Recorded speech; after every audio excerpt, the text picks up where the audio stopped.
சென்னையில் ஆபரண தங்கத்தின் விலை சவரனுக்கு 1600 ரூபாய் அதிகரித்துள்ளது.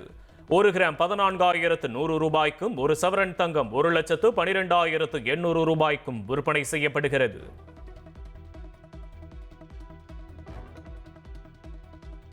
நீலகிரி, கோவை, தேனி, திருப்பூர், ஈரோடு உள்ளிட்ட 10 மாவட்டங்களில் இன்று கனமழைக்கு வாய்ப்பு. சேலம், தருமபுரி, கிருஷ்ணகிரி, நாமக்கல், திருச்சி மாவட்டங்களிலும் கனமழை பெய்யும் என சென்னை வானிலை ஆய்வு மையம் தெரிவித்துள்ளது.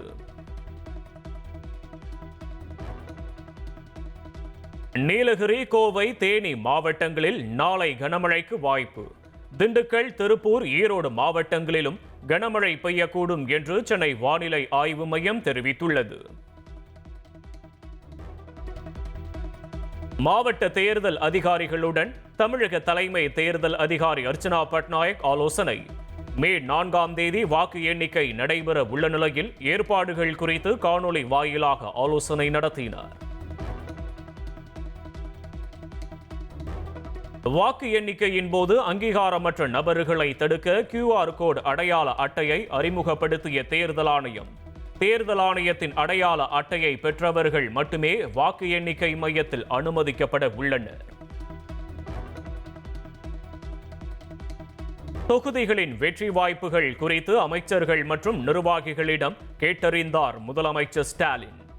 மே 4ஆம் தேதி வாக்கு எண்ணிக்கை முடியும் வரை கவனமுடன் இருக்க வேண்டும் என முதலமைச்சர் அறிவுறுத்தினார்.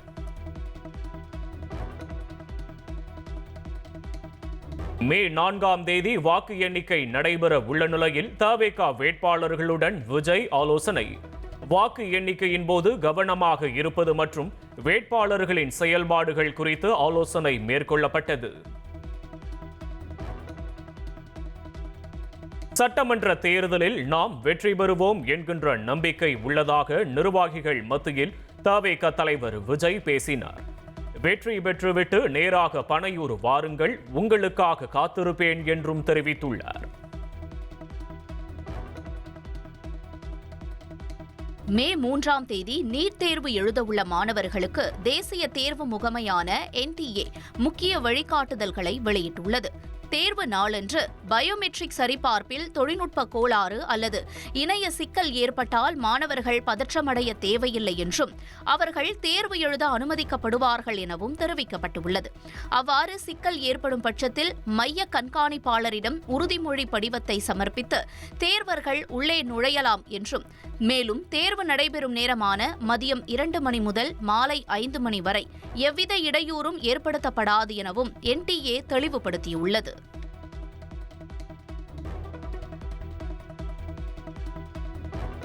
இரண்டாயிரத்து 26ஆம் ஆண்டு நீட் தேர்விற்கு விண்ணப்பித்துள்ளவர்களில் 58% பேர் மாணவிகள் என தேசிய தேர்வு முகமை தெரிவித்துள்ளது. மொத்தம் பதிவு செய்துள்ள சுமார் 23 லட்சம் பேரில் 13,32,928 பேர் மாணவிகள் என்றும் 9,46,815 பேர் மாணவர்கள் என்றும் NTA அறிவித்துள்ளது. சுகாதாரத்துறையில் தடைகளை தகர்த்து அதிகளவில் பெண்கள் முன்வருவது ஆரோக்கியமான மாற்றம் என தெரிவித்துள்ள தேசிய தேர்வு முகமை, மருத்துவம் என்பது வெறும் தொழில் மட்டுமல்ல, அது பெண்களால் வடிவமைக்கப்படும் ஒரு களமாக மாறி வருவதாகவும் பெருமிதம் தெரிவித்துள்ளது.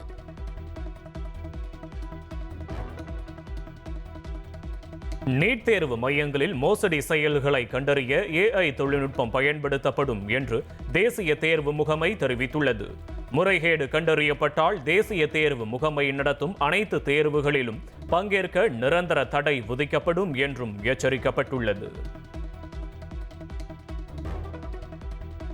நாடு தழுவிய அளவில் நடைபெறும் ஆசிரியர் தகுதி தேர்வுக்கு இன்று முதல் மே 20ஆம் தேதி வரை விண்ணப்பிக்கலாம். பல்கலைக்கழக மானியக் குழு அறிவிப்பு. தேசிய தகுதி தேர்வுக்கான பாடத்திட்டங்கள் பல்கலைக்கழக மானியக் குழு இணையதளத்தில் வெளியிடப்பட்டுள்ளது. புதிதாக புள்ளியியல், வனவியல் ஆகிய பாடங்கள் சேர்க்கப்பட்டுள்ளது.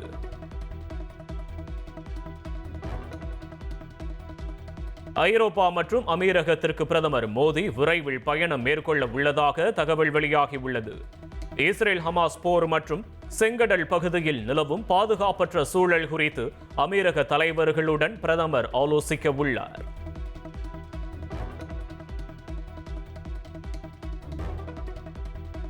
பெட்ரோலில் 85% எத்தனால் கலப்பு மற்றும் முழுமையான எத்தனால் பயன்பாட்டை கொண்டு வருவதற்கான வரைவு விதிகளை மத்திய அரசு முன்மொழிந்துள்ளது.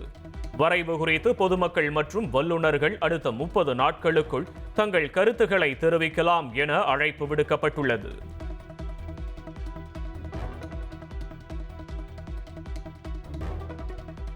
பறக்கும் ரயில் சேவையை சென்னை மெட்ரோ ரயில் நிறுவனம் கையகப்படுத்துவதற்கான புரிந்துணர்வு ஒப்பந்தம் ரயில்வே வாரிய ஒப்புதலுக்காக சமர்ப்பிக்கப்பட்டுள்ளது.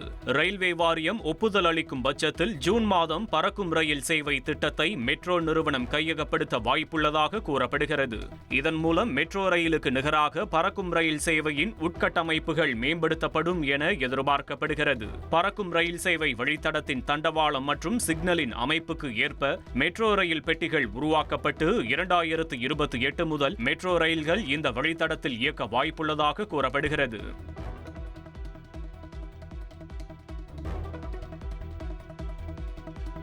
சென்னை மெட்ரோ ரயில்களில் நாளை முதல் பழைய பயண அட்டைகள் செல்லாது என தெரிவிக்கப்பட்டுள்ளது. பழைய அட்டைகளுக்கு பதில் சிங்கார சென்னை அட்டையை பயன்படுத்தி பயணிக்கலாம் என்றும் அறிவிக்கப்பட்டுள்ளது. ICSEயில் பயிலும் 10 மற்றும் 12ஆம் வகுப்பு மாணவர்களுக்கான பொதுத் தேர்வு முடிவுகள் வெளியாகியுள்ளது. 10ஆம் வகுப்பில் 99.18%, 12ஆம் வகுப்பில் 99.13% மாணவர்களும் தேர்ச்சி பெற்றுள்ளனர். கண்டாங்கி பட்டுடுத்தி தங்கப்பல்லக்கில் மதுரை மாநகருக்குள் வந்தடைந்த கள்ளழகருக்கு பிரம்மாண்டமாக எதிர் சேவை நடைபெற்றது.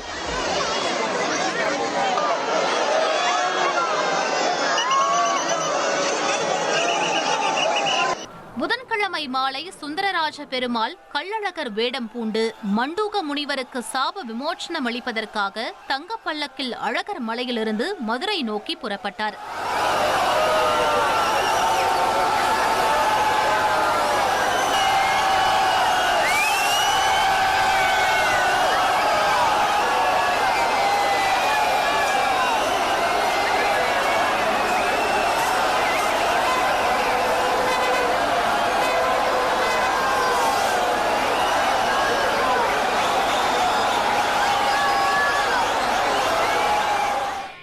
அப்பன் திருப்பதி, கள்ளந்திரி, கண்ணனேந்தல் வழியாக வந்த கள்ளழகர் மதுரை மாநகர் பகுதியான 3 மாவடி பகுதியில் தங்கப்பல்லக்கில் எழுந்தருளினார். இதனை ஒட்டி மதுரை மாநகர் விழாக்கோலம் பூண்டுள்ளது.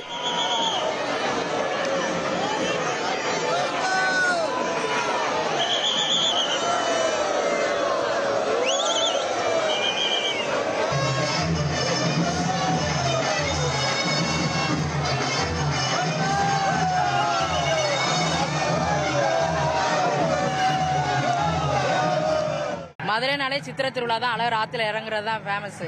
அதனால சாமி வரும்போது அதை எதிர்கொண்டு பாக்குறது தான் நம்மளுக்கு ரொம்ப விசேஷம். வேண்டுதல் இந்த மாதிரி வச்சு நிறைவேறி இருக்கு. அதெல்லாம் நிறைவேறும்.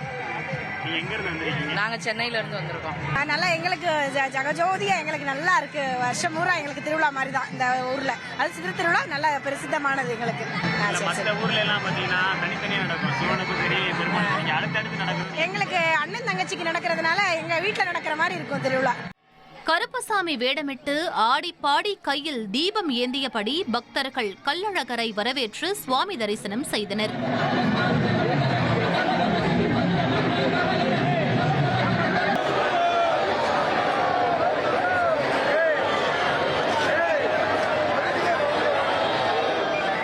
மேலும் இசை வாத்தியங்கள் முழங்க பல்லாயிரக்கணக்கான பக்தர்கள் பக்தி கோஷங்களுடன் தோள் பைகளால் தண்ணீரை பீச்சியடித்து கள்ளழகருக்கு உற்சாக வரவேற்பு அளித்தனர். அழகரை வரவேற்கிறதுக்காக வந்திருக்கோம். இங்க அழகர் கோயில்ல இருந்து நம்மளை தேடி மதுரைக்கு இங்க வர்றாரு. அவரை வரவேற்கிறதுக்காக இங்க வந்திருக்கோம். அழகர் எதுக்காக வர்றாருன்னா பிருதிமுனிவர் அப்படிங்கிறவருக்கு சாபத்தை விமோச்சனம் கொடுக்கறதுக்காக வர்றாரு. அவர் வரும்போது நாங்க எல்லாரும் எதிர்பார்க்கிறோம். ஏன் எதிர்பார்க்கிறோம்னா வருஷம் எல்லா வருஷமும் நம்ம திருப்பதிக்கு போறோம், பெருமாளை பார்க்க போறோம். அவர் ஒரு தடவை சொல்லி இருக்காரு, எல்லா நாளும் நீங்க தான் என்னை பாக்குறீங்க, ஒரு நாளைக்காவது உங்களை நான் பார்க்க வர்றேன் அப்படின்னு சொல்லியிருக்காரு. அதனாலதான் அவர் எங்களை பார்க்கறதுக்காக வர்றாரு. நாங்க அவரை வரவேற்கிறோம். தொடர்ந்து வெள்ளிக்கிழமை கள்ளழகர் வைகை ஆற்றில் இறங்கும் வைபவம் நடைபெறவுள்ள நிலையில் அதற்கான ஏற்பாடுகள் தயார் நிலையில் வைக்கப்பட்டுள்ளன.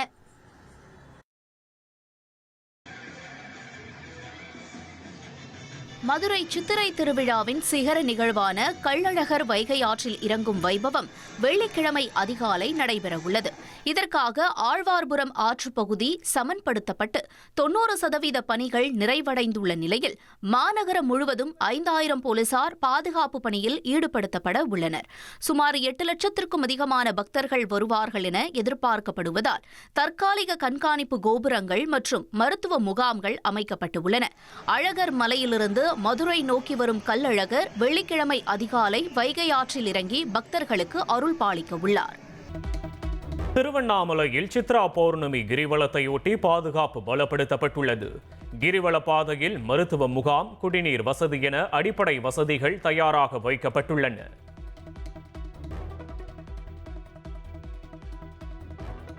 நடிகரும் தவேக தலைவருமான விஜய் அவரது மனைவி சங்கீதா விவாகரத்து வழக்கை விசாரித்து வந்த நீதிபதி பணியிட மாற்றம் செய்யப்பட்டுள்ளார். செங்கல்பட்டு குடும்ப நல நீதிமன்றத்தில் சங்கீதா தாக்கல் செய்துள்ள விவாகரத்து மனு தற்போது நிலுவையில் உள்ளது. கடந்த 20ஆம் தேதி இந்த வழக்கு விசாரணைக்கு வந்தபோது நீதிபதி சசிகலா இதனை ஜூன் 15ஆம் தேதிக்கு ஒத்திவைத்து உத்தரவிட்டார். இந்நிலையில் குடும்ப நல நீதிபதியாக பொறுப்பேற்ற ஒரே மாதத்தில் நீதிபதி சசிகலா பணியிட மாற்றம் செய்யப்பட்டுள்ளது பரபரப்பை ஏற்படுத்தியுள்ளது.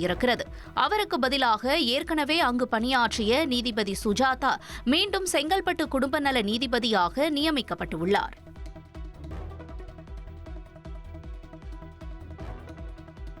சாத்தான்குளம் தந்தை மகன் கொலை வழக்கில் தூக்கு தண்டனை விதிக்கப்பட்ட குற்றவாளிகள் 9 பேரும் மேல்முறையீட்டு மனுக்கள் தாக்கல் செய்ய மெட்ராஸ் உயர்நீதிமன்ற மதுரை அமர்வு அவகாசம்.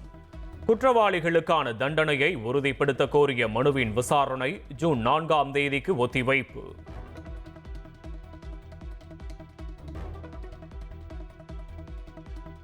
மதுரை காமராஜர் பல்கலைக்கழகத்தில் அதிகாரிகள் முறைகேட்டில் ஈடுபட்டது குறித்து விசாரிக்க கோரி தாக்கல் செய்யப்பட்ட வழக்கில் தமிழக அரசுக்கு நோட்டீஸ் அனுப்ப உயர்நீதிமன்ற மதுரை அமர்வு உத்தரவிட்டுள்ளது. பல்கலைக்கழக கண்காணிப்பாளர் கோமதி உயரதிகாரிகளுடன் இணைந்து நிதி முறைகேட்டில் ஈடுபட்டதாகவும் கல்லூரிகளுக்கு முறையான ஆய்வு இன்றி இணைவிப்பு அங்கீகாரம் வழங்கியதாகவும் தேனியை சேர்ந்த சண்முகமுத்து பொதுநல மனு தாக்கல் செய்திருந்தார். இந்த வழக்கை விசாரித்த நீதிபதிகள் சதீஷ்குமார், ஜோதிராமன் அமர்வு இதுகுறித்து தமிழக உயர்கல்வித்துறை முதன்மை செயலாளர் மற்றும் பல்கலைக்கழக பதிவாளர் ஜூன் 17ஆம் தேதிக்குள் பதில் மனு தாக்கல் செய்ய உத்தரவிட்டனர்.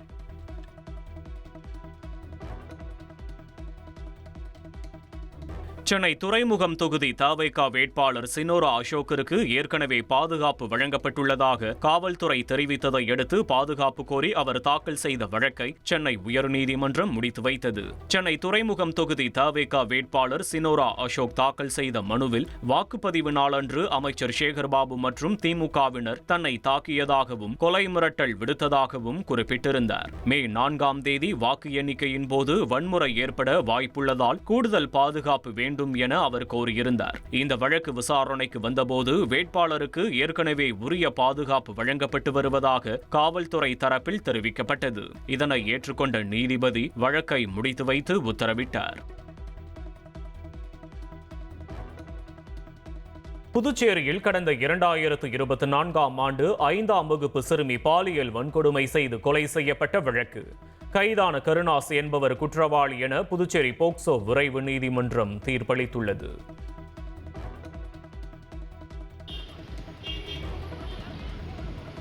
நெல்லை பாளையங்கோட்டை மத்திய சிறையில் படுக்கும் இடத்தை பிடிப்பதில் ஏற்பட்ட தகராறில் கைதிகள் ஒருவரை ஒருவர் தாக்கிக் கொண்டனர். இந்த மோதலில் காயமடைந்த 2 கைதிகளுக்கு சிறை மருத்துவமனையில் தீவிர சிகிச்சை அளிக்கப்பட்டு வருகிறது. சம்பவம் குறித்து சிறை கண்காணிப்பாளர் செந்தாமரை கண்ணன் விசாரணை நடத்திய நிலையில் பெருமாள்புரம் போலீசார் வழக்கு பதிவு செய்துள்ளனர். சிறையில் தொடரும் மோதல் சம்பவங்களை தடுக்க இதில் தொடர்புடைய ஒரு கைதியை மாற்று சிறைக்கு மாற்ற அதிகாரிகள் நடவடிக்கை மேற்கொண்டு வருகின்றனர்.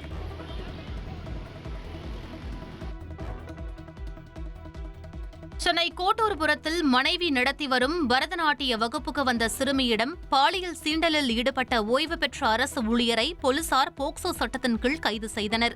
நந்தம்பாக்கத்தைச் சேர்ந்த 7ஆம் வகுப்பு மாணவி பரதநாட்டிய பயிற்சி மையத்தில் நடனம் கற்று வந்துள்ளார். அப்போது பயிற்சியாளரின் கணவரான 60 வயதான உமாசங்கர் என்பவர் சிறுமியை தனிமையில் அழைத்து பாலியல் சீண்டலில் ஈடுபட்டதாக கூறப்படுகிறது. இதுகுறித்து சிறுமி தனது பெற்றோரிடம் கூறியதை அடுத்து அவர்கள் கோட்டூர்புரம் அனைத்து மகளிர் காவல் நிலையத்தில் புகார் அளித்தனர். புகாரின் அடிப்படையில் வழக்கு பதிவு செய்த போலீசார் உமாசங்கரை கைது செய்து தீவிர விசாரணை நடத்தி வருகின்றனர். பாகிஸ்தானுக்கு எதிரான ஆபரேஷன் சிந்தூரில் போரை தொடர தயாராக இருந்ததாக மத்திய பாதுகாப்புத்துறை அமைச்சர் ராஜ்நாத் சிங் தெரிவித்துள்ளார். அணு ஆயுத அச்சுறுத்தலை இந்தியா புறக்கணித்ததாகவும் அவர் கூறியுள்ளார்.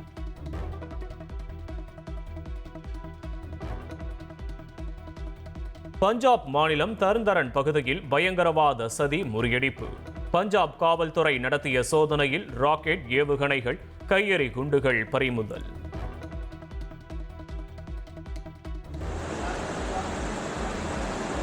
ஜம்மு தாவியிலிருந்து ஸ்ரீநகர் கத்ரா வரை நீட்டிக்கப்பட்டுள்ள வந்தே பாரத் ரயில் சேவையை மத்திய ரயில்வே அமைச்சர் அஸ்வினி வைஷ்ணவ் கொடியசைத்து தொடங்கி வைத்தார்.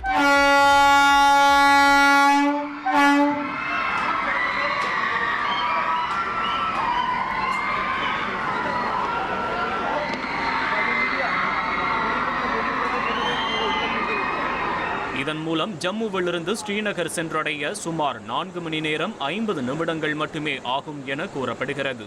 இது 2 நகரங்களுக்கும் இடையேயான பயண நேரத்தை குறைப்பதோடு சுற்றுலாவையும் மேம்படுத்தும் என எதிர்பார்க்கப்படுகிறது. மேலும் இந்த ரயில் பெட்டிகளின் எண்ணிக்கை 8லிருந்து 20ஆக உயர்த்தப்பட்டுள்ளது. வாரத்தில் 6 நாட்கள் இயக்கப்படும் இந்த ரயில் சேவை மே 2ஆம் தேதி முதல் தொடங்க உள்ளது.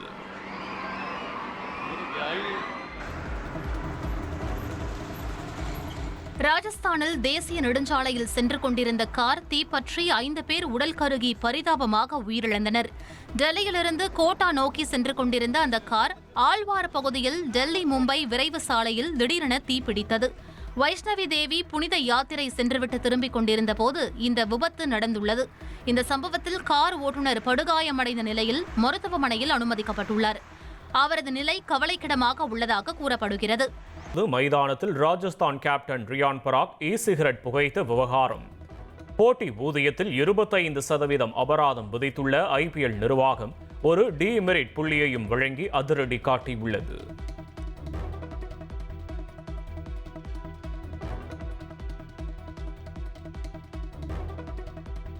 IPL கிரிக்கெட் தொடரின் இன்றைய போட்டியில் பெங்களூரு மற்றும் குஜராத் அணிகள் மோதுகின்றன. அகமதாபாத் நரேந்திர மோடி மைதானத்தில் இரவு 7:30 மணிக்கு போட்டி தொடங்குகிறது.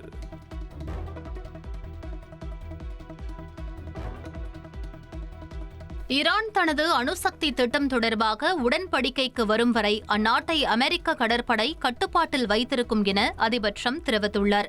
ஹோர்முஸ் ஜலசந்தியில் மேற்கொள்ளப்பட்டுள்ள இந்த நடவடிக்கையால் எண்ணெய் ஏற்றுமதி செய்ய முடியாமல் ஈரான் பெரும் பொருளாதார அழுத்தத்தில் இருப்பதாக ட்ரம்ப் குறிப்பிட்டுள்ளார். முன்னதாக ஏப்ரல் 8ஆம் தேதி நடைமுறைக்கு வந்த போர் நிறுத்தத்தை தொடர்ந்து நடைபெற்ற பேச்சுவார்த்தைகள் தோல்வியடைந்த நிலையில் இந்த நடவடிக்கை தொடர்கிறது. இதனிடையே இதற்கு பதிலடியாக அமெரிக்கா தனது சட்டவிரோத முற்றுகையை தொடர்ந்தால் முன் எப்போதும் இல்லாத நடவடிக்கையை எதிர்கொள்ளும் என ஈரான் எச்சரித்திருப்பதால் மத்திய கிழக்கில் போர் பதற்றம் மீண்டும் உச்சகட்டத்தை எட்டியுள்ளது.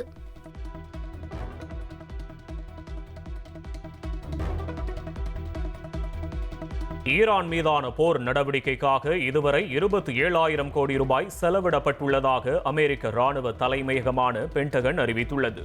போரில் ஏவுகணைகள் மற்றும் ஆயுதங்களுக்காகவே அதிக தொகை செலவாகியுள்ளதாக தெரிவிக்கப்பட்டுள்ளது.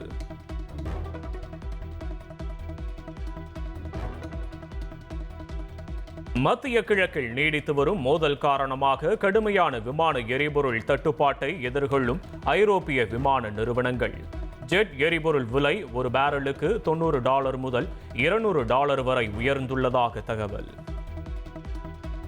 உலக புகழ்பெற்ற ஜுராசிக் பார்க் படத்தில் நடித்த நடிகர் சாம் நீல் புற்றுநோயிலிருந்து முழுமையாக மீண்டு வந்துள்ளதாக மகிழ்ச்சியான செய்தியை பகிர்ந்துள்ளார். கடந்த 2022ஆம் ஆண்டு ஆஞ்சியோ இம்யூனோபிளாஸ்டிக் T-செல் லிம்போமா எனும் அரிதான இரத்த புற்றுநோயால் பாதிக்கப்பட்ட 78 வயதான சாம் நீல் தீவிர சிகிச்சையில் இருந்தார். கீமோதெரபி பலன் தராத நிலையில் புதிய பரிசோதனை முயற்சியாக மருத்துவர்கள் மூலம் அளிக்கப்பட்ட சிகிச்சையால் அவர் தற்போது குணமடைந்துள்ளார். புற்றுநோய் அறிகுறியின்றி ஆரோக்கியமாக இருப்பதாக தெரிவித்துள்ள அவர் மீண்டும் படப்பிடிப்புகளில் பங்கேற்க தொடங்கியுள்ளார். இது உலகெங்கிலும் உள்ள அவரது ரசிகர்களிடையே உற்சாகத்தை ஏற்படுத்தியுள்ளது.